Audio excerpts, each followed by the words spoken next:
kapwa sa taong di makontento sa kung anong meron siya.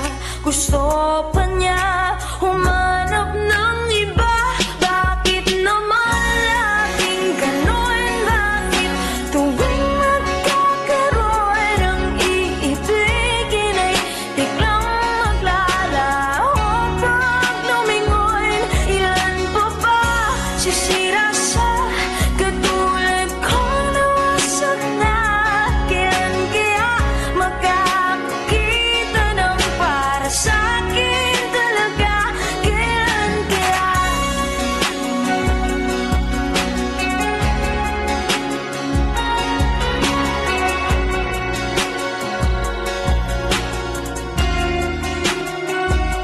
Alam ko na sumidyan sa di pagbigay ng halaga sa aking oras, at ang oras ay wala lang sa kanya. Kahit ano pa ang gawin, kahit ano